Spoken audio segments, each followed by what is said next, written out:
Okay, so this is for college and high school anatomy, chapter 9, and this is going to be part 1.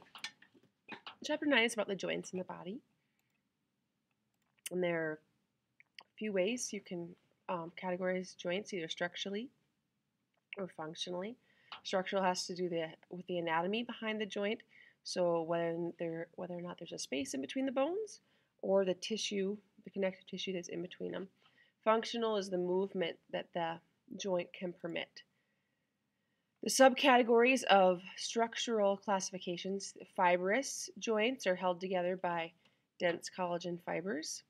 Cartilaginous joints are held together by cartilage, and synovial joints are held together by ligaments, are reinforced by the ligaments and have synovial fluid. The functional classifications: synarthroses, amphiarthroses, and diarthroses, or you can say synarthrotic, amphiarthrotic, diarthrotic. SAD, S is an immovable joint, like your skull. Amphi, slightly movable, and diarthritic is freely movable joint. So this is about the fibrous joints. They don't have cartilage or a synovial cavity. They're held closely together by dense, irregular connective tissue. An example are suture joints found in between the bones of the skull, your teeth joints. There's actual names for them.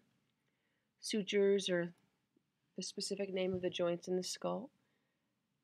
Syndesmoses are, like an example is between the tibia and fibula that hold those two bones together, interosseous membrane. And the gomphoses are actually what hold between the teeth and the ligament in your mouth. Cartilaginous joints have a bar of cartilage between two bones. They don't have a synovial cavity, and they provide either little or no movement. Examples that you should know: pubic symphysis, where the pubic bones unite anteriorly, and then in between every disc of your vertebrae, so the intervertebral discs. Specific names: the symphyses, both the fibrocartilage in between your vertebrae or your discs and your pubic symphysis or symphysis joints. And synchondroses are, for example, the cartilage in your physioplate when you're growing. Synovial joints, the most common, most complex. You have the synovial fluid in between the bones, and you also have ligaments that help to reinforce and hold the bones of that cavity together. They are freely movable joints. They have an outer fibrous capsule and an inner synovial membrane that you can see in red here. And that secretes a synovial fluid. Now, like I said, it secretes a synovial fluid. And that fluid in that joint cavity, that area in between the bones, helps reduce friction as the bones rub against each other and lubricate the joint and help absorb shock. That fluid is also going to supply oxygen and nutrients to the cartilage and remove waste in the form of metabolic waste or carbon dioxide. The major joints would be the arms, hips, and the legs. So synarthrotic joints, like I said, functional classifications: immovable joints in the skull, amphi, slightly movable, like the pubic symphysis. And diarthrotic joints are freely movable, like your shoulder and your hip. Synovial joints, again, most complex. We're going to look, and we talked about the parts already a little bit of a synovial joint. You need to be able to name them and recognize the specific parts of a synovial joint and the accessory structures. The joint capsule or the articular capsule, that's another name for it. The knee, you will have to know certain ligaments in the knee. Know what a bursae looks like, for example. So the capsules, so surrounding the joint, are made up of dense, irregular connective tissue lined on the inside by that membrane. And so they surround it, encompass that cavity, and secrete that synovial fluid, which we know why that's important now. Ligaments connect bone to bone, and they are just going to support that joint, help stabilize it. Bursae are found in some synovial joints, tendon sheaths, and they're fluid-filled, because they so think of a little balloon or something very, very small, are fluid-filled structures. They're put in strategic places to prevent friction in some joints, maybe more highly used areas. Accessory structures, so you can see, this is looking at a knee here. And you'll find a menisci or meniscus in the knee, where you need extra padding between the articular surfaces of the bones.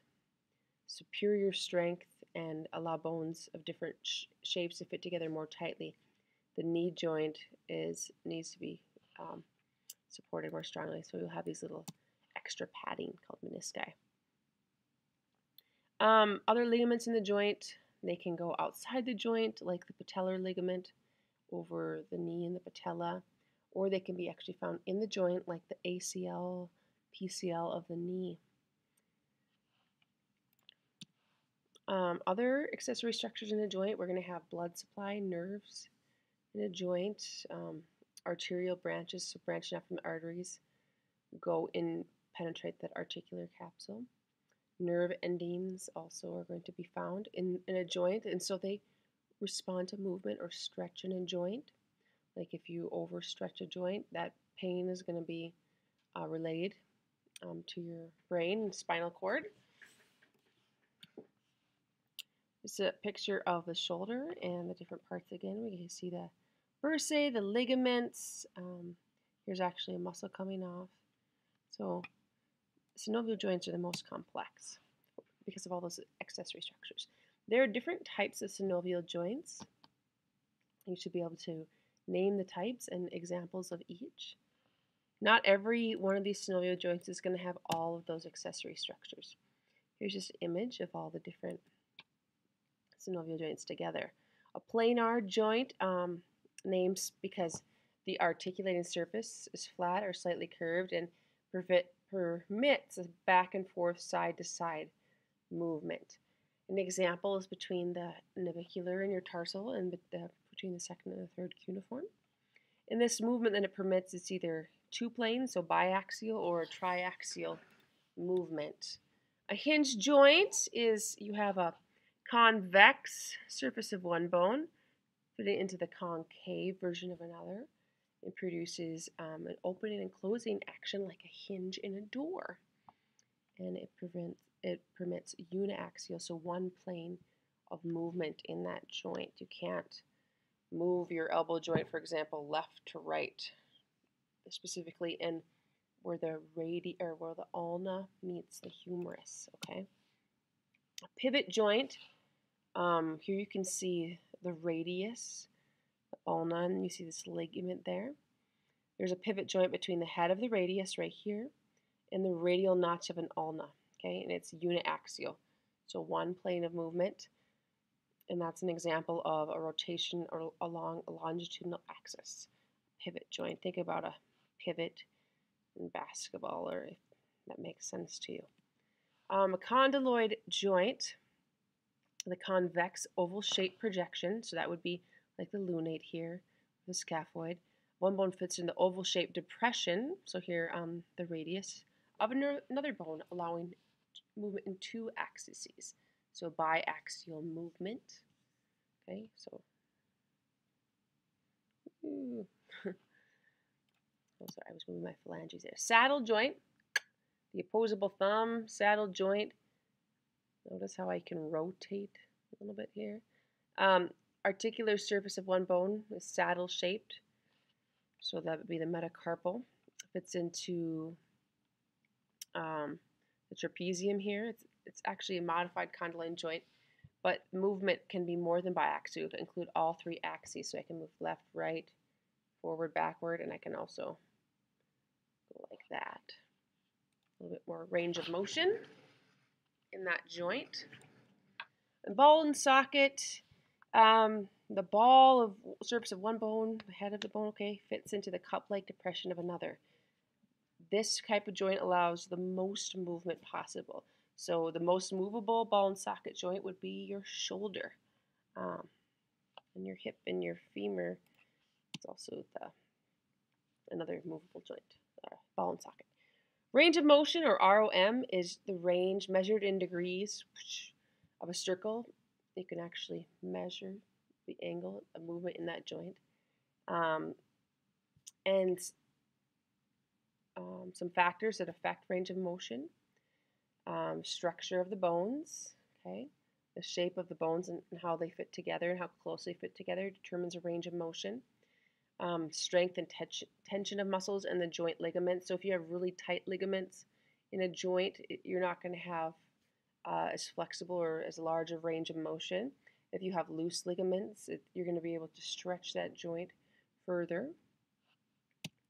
Um, some other things that can affect range of motion: hormones.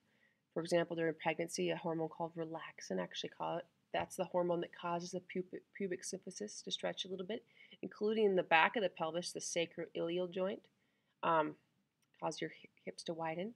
Or disuse of joints can cause them to become stiff. You often hear of older people complaining of their stiff joints. It really is hard for them to move them from disuse. So movement or some kind of exercise is encouraged.